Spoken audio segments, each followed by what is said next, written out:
एक बिछड़े हुए परिवार जिसकी कहानी सुन आपकी आंखें भर आएगी। वीडियो को पूरा ज़रूर देखिएगा। एक बच्चा जो बहुत गरीब होता है, वह रेलवे ट्रैक पर से कुछ कोयला चुराने की कोशिश कर रहा होता है। दरअसल वह बहुत गरीब होता है, उसे अपना पेट पालने के लिए ऐसा कर रहा होता है। चुराकर एक दुकान में जब बेचने वह जाता है, बहुत सारी जलेबियाँ देखते ही उसके मुंह में पानी आने लगता है और उसका बड़े भाई से कहता है कि मुझे जलेबियाँ खरीद दो, मैं जलेबी खाऊंगा। पर उसका बड़ा भाई कहता है, मैं तुझे एक दिन जलेबियाँ ज़रूर खिलाऊंगा। उसके बाद इतने पैसे नहीं थे कि वह जलेबियाँ खरीद सके और उसे खिला सके। फिर कोयले के बदले उसे थोड़ा सा दूध दुकानदार दे देता है और वह दोनों भाई घर चले जाते हैं। वह अपने घर हंसते खेलते पहुंच जाते हैं। फिर उसकी माँ पूछती है कि यह दूध कहाँ से लाए हो, लेकिन वह कुछ नहीं जवाब देता है और वह उसका भाई काम पर जा रहा होता है।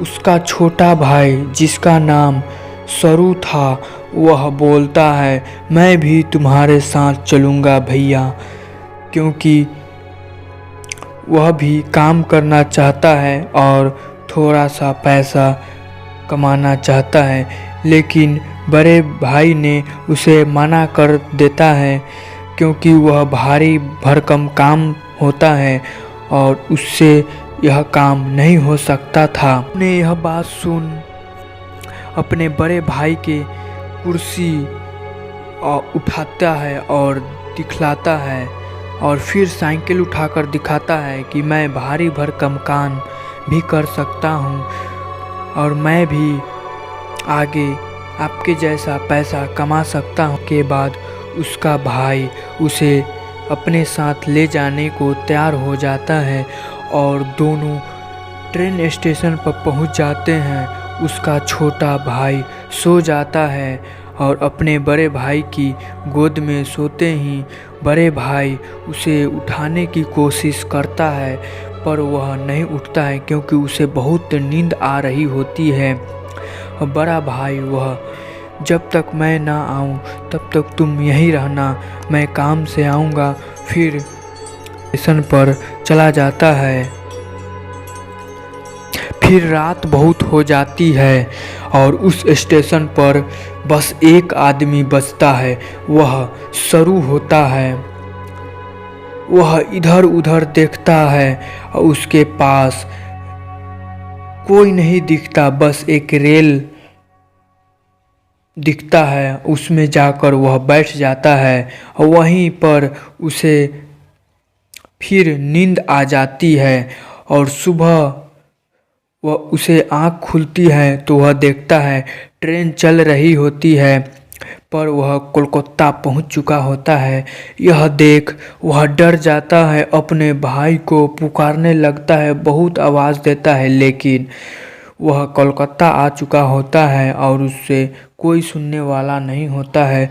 वह तो कोलकाता पहुंच चुका होता है जो 1600 किलोमीटर आगे होता है। सरू का घर मध्य प्रदेश के खंडवा में होता है। वह टिकट काउंटर के पास जाता है और वह कहता है, मुझे घर जाना है। वे सभी बंगाली में बात कर रहे होते हैं और सरू की बात कोई नहीं समझ पाता है और सरू भी यह उसकी बात को नहीं समझ पाता है और स्टेशन पर ही वह कुछ अनाथ आश्रम के बच्चे को देखता है और वहाँ पर चला जाता है और बैठ जाता है। कुछ देर बाद वहाँ पर कुछ लोग आते हैं और अनाथ बच्चे को अपने साथ ले जाता है। यह बात सरू देख वहाँ से भाग जाता है और फिर रेलवे ट्रैक पर भागे भागे बहुत दूर चला जाता है और वहाँ पूरी तरह से वह अकेला पड़ जाता है। उसे बहुत भूख लग जाती है।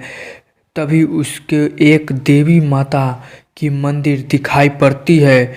वह देवी माँ के पैरों को छूकर नमन करता है और मांगता है, मेरी हे मैया मुझे घर पहुंचा दें।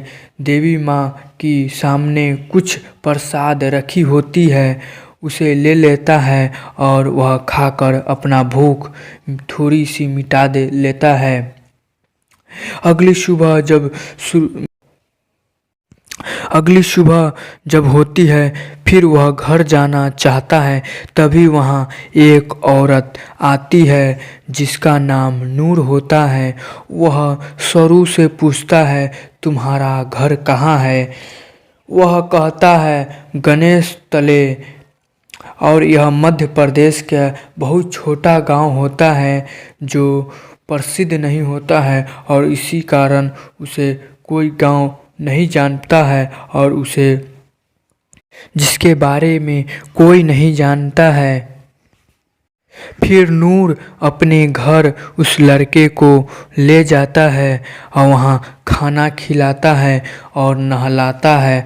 वहाँ बोलता है सरू से कि सुबह एक आदमी आएगा जो तुम्हारा मदद करेगा। बॉडी चेकअप करता है और दोनों को बात करता देख वह सरू समझ जाता है कि यह मुझे गलत तरीके से पकड़ने आए हैं और वहाँ से वह चुपचाप भाग जाता है। वह कई दिनों तक हावड़ा ब्रिज के पास गुजारता है और देखता है कि और उसकी मदद कोई करता नहीं। वह लड़का सरू जो पुलिस के पास और उसके एक बच्चा होटल में खा रहा होता है, तभी सरू ने उसे देख उसी तरह नकल करता है और खाने की कोशिश करता है। और ऐसा उस लड़के ने देख उसके पास आता है और पूछता है, पर सरू ने वही कहानी फिर सुनाते हैं। उस लड़का ने उसे स्टेशन ले जाता है, पुलिस के पास ले जाता है और वह कहता है वह यह बिछड़ गया है। पूरी कहानी पुलिस को फिर से वह सुनाता है, पर पुलिस का कोई मध्य प्रदेश की इतनी छोटा सा शहर जिसका कोई नहीं जानता है और पुलिस को नहीं पता चल पाता है और पुलिस उसे फिर से अनाथ आश्रम में उसे रखवा देते हैं। सरू वहाँ 3 महीना अनाथ आश्रम में रहने के बाद सरू के लेडी एक मिलने आते हैं जिसका नाम साधु होता है।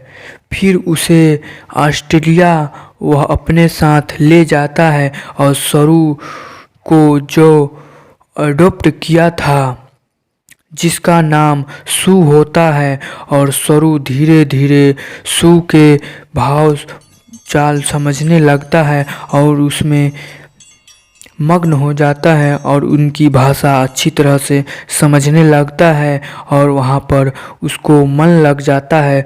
और सू ने भी उसे अपने बेटे की तरह उसे अच्छी तरह भरण पोषण करती है और अपने बेटे जैसा मानती है और उसे कोई भी दिक्कत नहीं देती। उसे अपनी ज़रूरत की सभी चीज़ें उसे देती है और वह खुशी खुशी अपना जीवन व्यतीत करते हैं।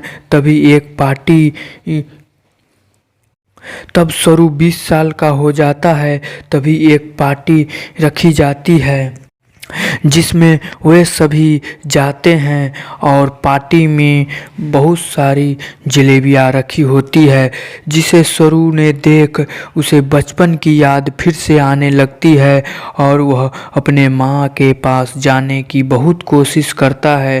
पूरे मैप से पूरे कोलकाता शहर को छानता है, तब उसे मध्य प्रदेश की छोटे जगह अपने गांव का पता चलता है और वहां पर वह धीरे धीरे करके पहुंच जाता है और उस गांव में उसे अभी तक इंग्लिश आती है और सारे लैंग्वेज वह भूल चुके होते हैं और उस गांव में सभी उनकी भाषा नहीं समझ पाता है। वहीं पर एक शख्स जिसे इंग्लिश आती थी, वह उस शख्स से जाकर यह कहानी सुनाता है और वह सुन इस कहानी को अपने वहाँ से चला जाता है। फिर कुछ देर बाद वह मुड़कर उसे बुलाता है और एक बूढ़ी औरत से मिलवाता है और वह बूढ़ी औरत उसकी कोई नहीं, उसकी माँ होती है और वह बहुत रोने लगता है और दोनों का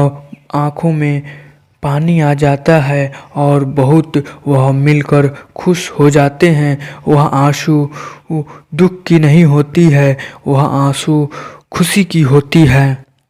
उस बूढ़ी औरत के पास एक बेटी होती है, वह उसकी बहन होती है। उसे बहुत खुशी होती है, पर उसका भाई जो रेलवे स्टेशन पर उसे बिछड़ गया था उसे नहीं मिल पाता है, क्योंकि उसी दिन जिस दिन उसकी बिछड़ा था उसी दिन उसे ट्रेन दुर्घटना में मौत हो जाती है और वह यह बात सुन बहुत दुख हो जाता है।